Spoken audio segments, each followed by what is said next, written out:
Hello అండి, welcome back to my channel. Today నేను rich in iron, rich in protein అయిన తోటకూర పెసరపప్పు ఎలా తయారు చేసుకోవాలో చూపిపోతున్నా అండి. దానికని 2 ఆనియన్స్ ఇలా సన్నగా తరిమి పెట్టుకోవాలి, 4 పచ్చిమిరపకాయలు తరిమి పెట్టుకోవాలండి. పెట్టుకున్న తర్వాత మనం ఒక బాండ్లీలో కొంచెం ఆయిల్ వేసుకొని, ఒక 2 స్పూన్ల ఆయిల్ వేసుకొని, ఆవాలు జీలకర్ర వేసుకొని చిటపటమన్న తర్వాత పచ్చిమిర్చి ఆనియన్ వేసుకొని అవి గోల్డెన్ బ్రౌన్ వచ్చిన తర్వాత కొంచెం అల్లం వెల్లిపాయ వేసుకొని అది కొంచెం ఫ్రై అయిన తర్వాత కొంచెం పసుపు వేసుకొని మనం 1 గంట పాటు నానబెట్టుకున్న పెసరపప్పును కూడా యాడ్ చేసుకోవాలి. యాడ్ చేసుకున్న తర్వాత కడిగి పెట్టుకున్న తోటకూరను కూడా యాడ్ చేయాలండి. దాంట్లో ఉప్పు కారం వేసుకొని కొంచెం మగ్గనిచ్చిన తర్వాత సిమ్లో అవి ఆ తోటకూరలో ఉన్న వాటర్ కొంచెం ఆ పెసరపప్పుతోని ఉడికిపోతుంది.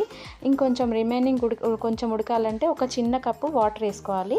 వాటర్ వేసుకున్న తర్వాత ఇవన్నీ కొంచెం మగ్గనిచ్చి దగ్గరకు అయ్యేదాకా దగ్గర అవ్వనివ్వాలండి. దాంట్లో మనం 1 స్పూన్ ధనియాల పౌడర్ యాడ్ చేసుకొని తర్వాత దించేసుకోవడమే అండి. మన గుమగుమలాడే తోటకూర పెసరపప్పు రెడీ అయిపోతుంది. ఇది చపాతీలో కానీ మనకి అన్నంలో కానీ చాలా బాగుంటుంది. ఒక్కసారి ట్రై చేయండి, మళ్ళీ కూడా చేసుకుంటారు. తోటకూర ఇష్టపడని వాళ్ళు కూడా ఇష్టంగా తింటారండి. సో తోటకూర చాలా మంచిదండి, ఐరన్ రిచ్, మెయిన్గా లేడీస్కి చాలా మంచిది. థ్యాంక్ యూ ఫర్ వాచింగ్ అండి. If you like my channel please like, share, subscribe. Thank you.